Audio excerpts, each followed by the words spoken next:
Hello friends, welcome to PX Monk. आज का हमारा टॉपिक है डिस्क्रिप्टिव एंड इन्फरेंशियल स्टैटिस्टिक्स। तो सबसे पहले अगर आपने अभी तक हमारा चैनल सब्सक्राइब नहीं किया है तो ज़रूर कर लीजिए ताकि आपको लेटेस्ट अपडेट्स मिलते रहे। ये टॉपिक मैं इग्नू के मास्टर इन साइकोलॉजी के फर्स्ट ईयर से पढ़ा रहा हूँ, जिसका कोड है MPC 006 और सब्जेक्ट है स्टैटिस्टिक्स इन साइकोलॉजी। ये वीडियो उन स्टूडेंट्स के लिए है जो साइकोलॉजी और स्टैटिस्टिक्स में इंटरेस्ट रखते हैं। तो चलिए स्टार्ट करते हैं आज का हमारा टॉपिक, जो है कि descriptive and inferential statistics. Topic start करने से पहले इनके मीनिंग क्या होते हैं वो समझ लेते हैं। डिस्क्रिप्टिव का मतलब होता है किसी भी चीज़ के बारे में डिस्क्राइब करना, यानी कि वर्णन करना। आपके पास इन्फॉर्मेशन है, उस इन्फॉर्मेशन को ऑर्गेनाइज करना और उससे मिले डेटा को डिस्क्राइब करना। जैसे कि इस इमेज को देखिए, अगर इस इमेज के बारे में आपसे कुछ पूछा जाए तो आप इस इमेज को डिस्क्राइब करेंगे कि ये कुछ बच्चों की इमेज है जो कि एक ही एज ग्रुप के हैं और इनमें 5 गर्ल्स हैं, 2 बॉयज़ हैं और टोटल 7 चिल्ड्रंस हैं, एटसेट्रा एटसेट्रा। डिस्क्रिप्टिव स्टैटिस्टिक्स कुछ ऐसा ही है। और डिटेल में आगे समझेंगे, लेकिन अब हमें थोड़ा आइडिया मिल गया है कि डिस्क्रिप्टिव स्टैटिस्टिक्स होता क्या है, यानी कि किसी भी चीज़ को या डेटा को डिस्क्राइब करना, ये होता है डिस्क्रिप्टिव स्टैटिस्टिक्स। इन्फरेंशियल स्टैटिस्टिक्स क्या होता है? इसका मतलब होता है निष्कर्ष, यानी कि अनुमान। आपके पास कुछ डेटा है जिसके बेसिस पर आपको एक कंक्लूजन ड्रॉ करना है। जैसे इस इमेज को देखिए, अलग अलग इंफॉर्मेशन को गैदर करके हम इस पजल को सॉल्व करते हैं। उसी तरह से इन्फरेंशियल स्टैटिस्टिक्स भी जैसे एक पजल का हिस्सा है। ये एग्जिस्टिंग डेटा से नए कंक्लूजन्स ड्रॉ करता है। जैसे अगर आपके दोस्त की एज 25 है, तो इन्फरेंशियल स्टैटिस्टिक्स के थ्रू आप उसके सारे फ्रेंड्स की एवरेज एज का अनुमान लगा सकते हैं, अंदाज़ा लगा सकते हैं। ये होता है इन्फरेंशियल स्टैटिस्टिक्स। अब थोड़ा और डिटेल में जानते हैं इनके बारे में। डिस्क्रिप्टिव और इन्फरेंशियल स्टैटिस्टिक्स दोनों डेटा को एनालाइज और इंटरप्रेट करने के लिए यूज़ किए जाते हैं, लेकिन अलग-अलग तरीकों से। डिस्क्रिप्टिव स्टैटिस्टिक्स का यूज़ डेटा सेट के इंपॉर्टेंट फीचर्स को समराइज और डिस्क्राइब करने के लिए यूज़ होता है। ये सैंपल या पॉपुलेशन के बारे में सिंपल समरी प्रोवाइड करता है। वहीं इन्फरेंशियल स्टैटिस्टिक्स का यूज़ सैंपल डेटा से पॉपुलेशन के बारे में इन्फरेंस, यानी कि निष्कर्ष और कंक्लूजन निकालने के लिए किया जाता है। ये प्रोबेबिलिटी थ्योरी और स्टैटिस्टिकल टेक्निक्स का यूज़ करते हैं और सैंपल से लेकर लार्जर पॉपुलेशन तक फाइंडिंग्स को जनरलाइज करने के लिए यूज़ किया जाता है इन्फरेंशियल स्टैटिस्टिक्स। कुछ एग्जांपल्स क्या हो सकते हैं स्टैटिस्टिक्स में इन दोनों टर्म्स से रिलेटेड, वो समझते हैं। डिस्क्रिप्टिव स्टैटिस्टिक्स के एग्जांपल्स में सेंट्रल टेंडेंसी की मेजरमेंट्स, जैसे कि मीन, मीडियन, मोड, वेरिएबिलिटी की मेजरमेंट्स जैसे कि रेंज, वेरिएंस, स्टैंडर्ड डेविएशन और ग्राफिकल रिप्रेजेंटेशन जैसे कि हिस्टोग्राम्स, बार चार्ट्स, पाई चार्ट्स, ये इंक्लूड होते हैं। वहीं इन्फरेंशियल स्टैटिस्टिक्स के एग्जांपल्स में hypothesis testing, confidence intervals, regression, analysis of variance यानी कि अनोवा, ये इंक्लूड होते हैं। अब जैसे-जैसे हम लोग आगे बढ़ेंगे, इन टर्म्स को, इसके एग्जांपल्स को और अच्छे से समझते जाएँगे, ताकि हमें समझने में आसानी हो। इनका यूज़ क्या है? डिस्क्रिप्टिव स्टैटिस्टिक्स डेटा की बेसिक कैरेक्टरिस्टिक्स जैसे उसका डिस्ट्रीब्यूशन, वेरिएबिलिटी और सेंट्रल टेंडेंसी को समझने में हेल्प करते हैं। बिना ऑब्जर्व डेटा के आगे इन्फेरेंस बनाए, मतलब इसमें कोई इन्फेरेंस नहीं बनाते। डिस्क्रिप्टिव स्टैटिस्टिक्स में सिर्फ डेटा को डिस्क्राइब करते हैं, समराइज़ करते हैं। इसमें कोई इन्फेरेंस नहीं बनता, यानी कि कोई निष्कर्ष पे हम लोग नहीं पहुँचते हैं। इन्फरेंशियल स्टैटिस्टिक्स रिसर्चर्स को प्रेडिक्शंस बनाना, हाइपोथेसिस टेस्ट करना और सैंपल डेटा में देखी गई रिलेशनशिप या डिफरेंसेस की सिग्निफिकेंस का इवैल्यूएशन करना, ये अलाउ करते हैं, जो कि सैंपल से निकाला गया ब्रॉडर पॉपुलेशन के बारे में इनसाइट्स देते हैं। अब कुछ एग्जांपल्स के थ्रू इनको समझने की कोशिश करते हैं। डिस्क्रिप्टिव स्टैटिस्टिक्स का एक एग्जांपल लेते हैं। इमेजिन करिए आप एक सर्वे ले रहे हैं और आपको पता लगाना है कि लोग आपकी सिटी में कौन सा ट्रांसपोर्ट मोड सबसे ज़्यादा यूज़ करते हैं। आप सर्वे डेटा कलेक्ट करते हैं और उसमें हर ट्रांसपोर्ट मोड के काउंट्स को नोट करते हैं। अब आप डिस्क्रिप्टिव स्टैटिस्टिक्स का यूज़ करते हैं और ये देख सकते हैं कि कौन सा मोड सबसे ज़्यादा पॉपुलर है, यानी कि उसका मीन, मीडियन, मोड निकाल सकते हैं और उससे ये जान सकते हैं कौन सा मोड सबसे ज़्यादा पॉपुलर है, कौन सा मोड एवरेज है और कितना वेरिएबिलिटी है काउंट्स में। ये सब कुछ आप डिस्क्रिप्टिव स्टैटिस्टिक्स के थ्रू फाइंड आउट कर सकते हैं। अब इन्फरेंशियल स्टैटिस्टिक्स का एक एग्जांपल लेते हैं। अब अगर आपको पूरी सिटी के लिए ट्रांसपोर्टेशन प्रेफरेंस का इन्फरेंस बनाना है, तो आपको इन्फरेंशियल स्टैटिस्टिक्स का यूज़ करना होगा। इसमें आप सैंपल डेटा से निकाली गई इनसाइट्स को यूज़ करके पूरी सिटी के पॉपुलेशन के लिए प्रेडिक्शंस और कंक्लूजन्स निकालेंगे। इसमें आप हाइपोथेसिस टेस्टिंग और कॉन्फिडेंस इंटरवल्स जैसे टेक्निक का यूज़ कर सकते हैं और एक इन्फरेंस निकाल सकते हैं। कितने टाइप्स के डिस्क्रिप्टिव स्टैटिस्टिक्स होते हैं, यानी कि डिस्क्रिप्टिव स्टैटिस्टिक्स को कितने तरीके से रिप्रेजेंट करते हैं?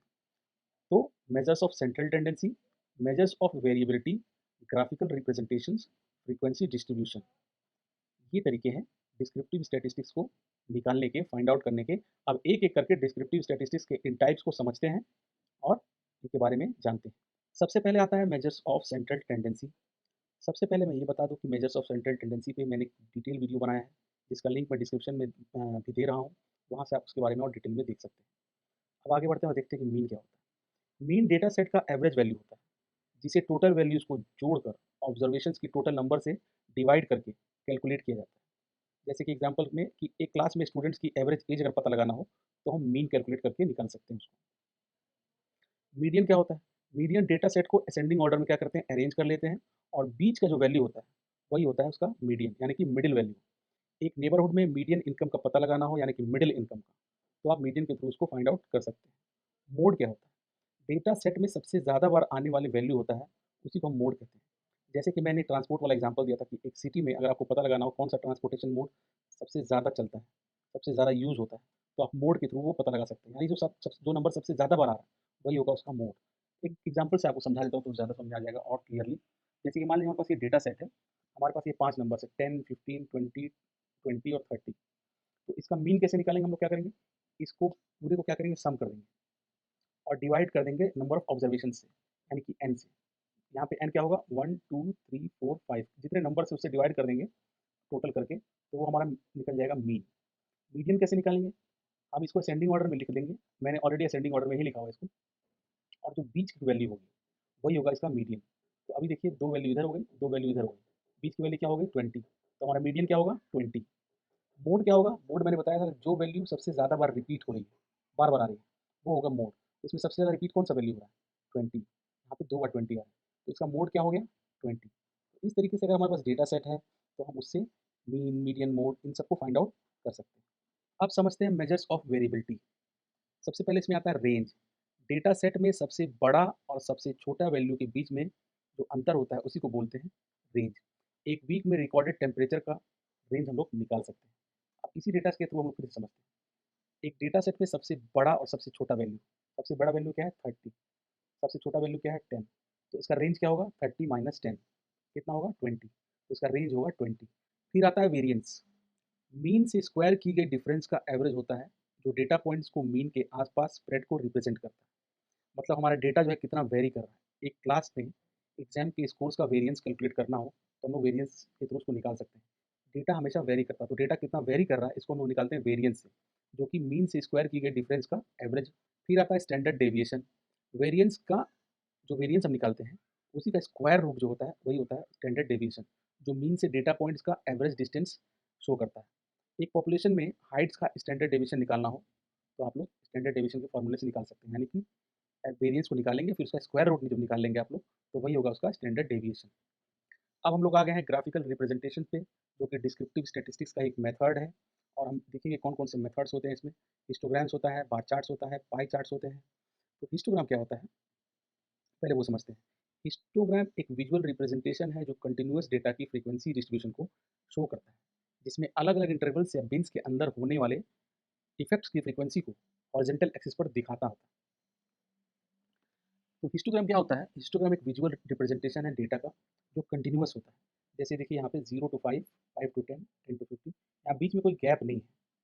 लेकिन वहीं अगर बार चार्ट में अगर आप देखेंगे, तो बार चार्ट में भी हम डेटा को रिप्रेजेंट करते हैं, लेकिन वो कंटिन्यूअस नहीं होता। जैसे यहाँ पे हम लोग क्या कर रहे हैं, लैंग्वेजेस दिखा रहे हैं। तो चाइनीज़ लैंग्वेज कितनी बोली जाती है, 10, मान लीजिए हिंदी 20 और इंग्लिश 30। इसके बीच में गैप्स होते हैं। बार चार्ट का यूज़ अलग अलग कैटेगरीज या ग्रुप्स की फ्रीक्वेंसी या प्रोपोर्शन को विजुअली कंपेयर करने के लिए किया जाता है। ये रेक्टेंगुलर बार्स से बने होते हैं, जिनकी लेंथ उनके रिप्रेजेंट किए गए वैल्यूज़ के रेशियो में होती है। तो जो वैल्यूज़ यहाँ पे होती है, इनकी लेंथ उनके रेशियो में ही होती है। जैसे यहाँ पे 30 है, यहाँ पे 20 है, यहाँ पे 10 है। तो हिस्टोग्राम और बार चार्ट्स में आप कंफ्यूज मत होना। हिस्टोग्राम में कोई जो है गैप्स नहीं होते हैं, बार चार्ट्स में गैप्स होते हैं, और ये ग्रुप्स के फ्रीक्वेंसी को शो करता है। अब आता है हमारा पाई चार्ट। पाई चार्ट एक होल का कंपैरिजन रिप्रेजेंट करता है। ये सर्कुलर शेप का इस तरीके से होता है, जिसमें सेगमेंट्स में डिवाइड किया जाता है, जहाँ पर सेगमेंट या स्लाइस पूरे होल का एक पार्ट को रिप्रेजेंट करता है। हर स्लाइस का साइज और कैटेगरी का मैग्नीट्यूड को रिप्रेजेंट करता है, जिसे रिलेटिव प्रोपोर्शन को आसानी से विजुलाइज किया जा सके। जैसे कि यहाँ पे अगर आप देखेंगे, तो अलग अलग कलर्स में अलग अलग स्लाइसेज जो है रिप्रेजेंट हो रहे हैं, और इनके मीनिंग इस तरीके से लिखे होते हैं, हम लिख सकते हैं। तो जैसे ब्लू कलर रिप्रेजेंट कर रहा है फुटबॉल, ये पिंक कलर रिप्रेजेंट कर रहा है वॉलीबॉल। इसी तरीके से अलग अलग जो कलर्स हैं, वो अलग अलग कैटेगरीज को रिप्रेजेंट कर रहे हैं। यहाँ पे नंबर्स भी हो सकते हैं। तो इससे हमें डेटा को समझने में एक पिक्टोरियल फॉर्म में ज़्यादा पढ़ना नहीं पड़ता है, और डेटा को हम ईज़िली जो है समझ सकते हैं। यानी कि ग्राफ़िकल रिप्रेज़ेंटेशन है डेटा का डिस्क्रिप्टिव स्टैटिस्टिक्स में। ये तो हो गया ग्राफ़िकल रिप्रेज़ेंटेशन। अब होता है फ्रीक्वेंसी डिस्ट्रीब्यूशन। फ्रीक्वेंसी डिस्ट्रीब्यूशन को हम अलग तरीके से भी रिप्रेज़ेंट कर सकते हैं टेबुलर फॉर्मेट में। टेबल के थ्रू हम लोग और डेटा को आसानी से समझ सकते हैं। टेबुलेटेड फ्रीक्वेंसी यानी कि डेटा को टेबुलर फॉर्म में रिप्रेज़ेंट करना। डेटा सेट में हर वैल्यू या कैटेगरी की कितनी बार आई है, को एक टेबल में रिप्रेज़ेंट करना। जैसे कि मान लीजिए कि हमारे पास एक रेस है, उसका डेटा है। तो 20 से 30 सेकंड के बीच में 2 लोगों ने रेस को कंप्लीट किया, 30 से 40 सेकंड में 4 लोगों ने किया, 40 से 50 सेकंड में 6 लोगों ने किया और 50 से 60 सेकंड में 3 लोगों ने किया। तो इस तरीके से भी हम डेटा को रिप्रेजेंट करते हैं, इसको बोलते हैं फ्रीक्वेंसी डिस्ट्रीब्यूशन। इसमें क्लास इंटरवल्स भी होते हैं, तो टेबलर फॉर्मेट में भी डेटा को रिप्रेजेंट करते हैं। ये भी डिस्क्रिप्टिव स्टैटिस्टिक्स का एक तरीका है डेटा को रिप्रेजेंट करने का, शो करने का। तो ये था डिस्क्रिप्टिव स्टैटिस्टिक्स के मेथड्स। अब समझते हैं हम लोग टाइप्स ऑफ इन्फरेंशियल स्टैटिस्टिक्स। कौन-कौन से होते हैं? Hypothesis testing, confidence intervals, regression analysis, analysis of variance, ANOVA और कोरिलेशन एनालिसिस। अब इनको भी एक-एक करके हम लोग समझेंगे और देखते हैं कि ये किस तरीके से हेल्प करते हैं स्टैटिस्टिक्स में। सबसे पहले आता है हाइपोथेसिस टेस्टिंग। इसमें आता है नल हाइपोथेसिस और अल्टरनेट हाइपोथेसिस। ये हाइपोथेसिस को टेस्ट करने के लिए स्पेसिफिक किया जाता है, जहाँ H0 को कोई इफेक्ट या कोई डिफरेंस नहीं माना जाता, यानी कि नल हाइपोथेसिस। और H1 को एक इफेक्ट या अंतर को, यानी कि डिफरेंस को रिप्रेजेंट करता है H1, इसको बोलते हैं अल्टरनेट हाइपोथेसिस। एक एग्जांपल के रूप में देखते हैं। सोचिए आप एक नई दवाई का क्लिनिकल ट्रायल कंडक्ट कर रहे हैं डिप्रेशन के लिए। आप देखना चाहते हैं कि क्या दवाई असर करता है या नहीं। नल हाइपोथेसिस ये होगा कि दवाई का कोई इफेक्ट नहीं है, और अल्टरनेट हाइपोथेसिस ये होगा कि दवाई का असर है। अगर आपके रिजल्ट में दवाई वाले ग्रुप में सिम्टम्स कम होते हैं, तो आप नल हाइपोथेसिस को रिजेक्ट कर देंगे और एक्सेप्ट करेंगे कि दवाई का असर है। इस तरीके से नल हाइपोथेसिस और अल्टरनेट हाइपोथेसिस का यूज़ करके हम लोग कंक्लूजन ड्रॉ करते हैं। स्टैटिस्टिकल टेस्ट जैसे कि T test, chi square test, ANOVA, ये जैसे टेस्ट को यूज़ करके नल हाइपोथेसिस के अगेंस्ट एविडेंस का टेस्ट करना होता है। एग्जाम्पल, जो ऊपर अभी हमने एग्जाम्पल लिया था, वो नल और अल्टरनेट हाइपोथेसिस को टेस्ट करने के लिए, उसको प्रूव करने के लिए हम इन टेस्ट का यूज़ करते हैं, जिसमें डेटा नंबर्स के फॉर्मेट में हमारे पास क्या होता है, कलेक्ट करते हैं और फिर उसका एनालिसिस इन टेस्ट के थ्रू किया जाता है। इन सारे टेस्ट पे मैं वीडियोज़ ऑलरेडी बना चुका हूँ। उन वीडियोज़ को भी मैं डिस्क्रिप्शन में डाल दूँगा, ताकि आप काई स्क्वायर टेस्ट क्या होता है, अनोवा क्या होता है, ये सब भी आप जान सकें। तो आप डिस्क्रिप्शन में जाके लिंक पे क्लिक करके देख सकते हैं, आपको ये सारे वीडियोज़ मिल जाएँगे। अब हम लोग बढ़ते हैं आगे। अब आते हैं हम लोग कॉन्फिडेंस इंटरवल्स में, जो कि इन्फरेंशियल स्टैटिस्टिक्स का एक टाइप है। इसमें सबसे पहले आता है एस्टिमेशन। एस्टिमेशन क्या होता है? सैंपल स्टैटिस्टिक्स एग्जाम्पल की मीन, प्रोपोर्शन के आसपास इंटरवल्स का कैलकुलेशन करना, जिससे पॉपुलेशन के पैरामीटर का रेंज एस्टिमेट किया जा सके। कैसे? एग्जाम्पल के तो समझते हैं। एक सर्वे से एक सिटी के 500 घरों का सैंपल लिया गया, जिसमें घरों की इनकम का मीन ₹50,000 और स्टैंडर्ड डेविएशन ₹10,000 है। इस सैंपल के बेसिस पर हम 95% कॉन्फिडेंस इंटरवल्स कैलकुलेट कर सकते हैं, जो शो करता है कि शहर में, यानी कि सिटी के सभी घरों की एवरेज इनकम किस रेंज में होगी। जब इस रेंज को निकालना होता है, इस एस्टिमेट को निकालना होता है, तो हम एस्टिमेशन का यूज़ करते हैं। अब आता है regression analysis, modelling relationship. Regression analysis बहुत इंपॉर्टेंट होता है। रिग्रेशन एनालिसिस का यूज़ होता है जब हमें एक डिपेंडेंट वेरिएबल को दूसरे वेरिएबल से रिलेट करना है। एक कॉमन एग्जांपल है इसका रियल एस्टेट मार्केट, जहाँ पर हम क्या करते हैं, घर के प्राइस को प्रिडिक्ट करने के लिए अलग-अलग फैक्टर्स का यूज़ करते हैं। जैसे कि घर का साइज़, लोकेशन और नंबर ऑफ बेडरूम्स। आप सभी ने घर लेने के लिए कभी न कभी ट्राई किया होगा, देखा होगा। तो आप देखते होंगे किस तरीके से उसके घर के कहीं पे 2 बीएचके, 3 बीएचके का रेट वेरी करता है अलग-अलग लोकेशंस पे, कहीं साइज़ अलग होता है, कहीं उसके बेडरूम्स छोटे-बड़े होते हैं। तो रिग्रेशन एनालिसिस को यूज़ करके हम ये देखते हैं कि इन फैक्टर्स का क्या असर होता है घर के कॉस्ट पर, और इससे हम फ्यूचर में घर की जो कॉस्ट है, उसको भी एस्टिमेट कर सकते हैं। एनालिसिस ऑफ वेरिएंस यानी कि अनोवा। अनोवा या एनालिसिस ऑफ वेरिएंस का यूज़ किया जाता है जब हमें ये जानना होता है कि क्या एक या ज़्यादा ग्रुप्स के बीच में सिग्निफिकेंट डिफरेंस है उनके एवरेजेस में या नहीं। एक एग्जांपल से समझें, अगर हमें ये जानना है कि क्या अलग-अलग स्कूल के स्टूडेंट्स के एग्जाम स्कोर्स, उनमें कोई फ़र्क है, तो हम अनोवा का यूज़ कर सकते हैं। अनोवा हमें ये बता सकता है कि क्या किसी एक या ज़्यादा फैक्टर्स का असर होता है एग्जाम स्कोर्स पर, जैसे कि स्कूल की क्वालिटी, उसके टीचिंग मेथड्स या स्टूडेंट टीचर रेशियो। तो इन ऐसे केसेस में हम क्या करते हैं, अनोवा का यूज़ करते हैं इनको टेस्ट करने के लिए और एक कंक्लूजन ड्रॉ करने के लिए। अगर आपको अनोवा टेस्ट के बारे में और डिटेल में जानना है, डिस्क्रिप्शन में हमने इस पे वीडियो बना रखा है प्रॉपर सिर्फ अनोवा पे, तो वहाँ पे जाके आप इसके बारे में देख सकते हैं और डिटेल में। Correlation analysis. कोरिलेशन एनालिसिस का यूज़ करते हैं हम 2 या उससे ज़्यादा वेरिएबल्स के बीच में रिलेशन की स्ट्रेंथ और डायरेक्शन को एग्जामिन करने के लिए। एक एग्जांपल से समझते हैं। अगर हमें ये जानना है कि स्टूडेंट्स के स्टडी आवर्स और एग्जाम स्कोर्स के बीच में कोई रिलेशन है, तो हम कोरिलेशन एनालिसिस का यूज़ कर सकते हैं। कोरिलेशन एनालिसिस हमें ये बताता है कि क्या दो वेरिएबल्स के बीच में कोई रिलेशन है, और अगर है तो वो रिलेशन किस डायरेक्शन में है। यानी कि एक बढ़ता है तो क्या दूसरा भी बढ़ता है, या कि घटता है। तो इसको पता लगाने के लिए हम कोरिलेशन एनालिसिस का यूज़ करते हैं। इन सारी बातों का कंक्लूजन क्या होता है? ओवरऑल देखा जाए तो डिस्क्रिप्टिव स्टैटिस्टिक्स डेटा को समराइज और डिस्क्राइब करने पर फोकस करता है, जबकि इन्फरेंशियल स्टैटिस्टिक्स सैंपल डेटा का यूज़ करके पॉपुलेशन पर इन्फरेंसेस और कंक्लूजन्स को निकालने पर फोकस करता है। दोनों टाइप के स्टैटिस्टिक्स अलग अलग रिसर्च एरियाज और डिसीजन मेकिंग प्रोसेस में डेटा को एक्सप्लेनेशन और इंटरप्रिटेशन के लिए इंपॉर्टेंट होते हैं। तो आपने देखा कितना इंपॉर्टेंट है इन दोनों के बारे में जानना, और एग्जाम्स में इनमें से क्वेश्चन ज़रूर बनते हैं। तो इन दोनों टॉपिक को बहुत अच्छे से समझ लेना है, ताकि आपको आगे चल के आसानी हो इसमें। तो ये था आज का हमारा टॉपिक। उम्मीद है आपको इससे कुछ हेल्प मिलेगी आपको इन टॉपिक्स को समझने में। आपने मेरी बात को इतनी ध्यान से सुना, उसके लिए बहुत बहुत धन्यवाद। Thank you from P X मॉन्ग। हमारे चैनल को लाइक करें, सब्सक्राइब करें और शेयर करें, ताकि हम ये नॉलेज ज़्यादा से ज़्यादा लोगों तक पहुंचा सकें। So keep listening and keep learning. See you in our next video. Thank you very much.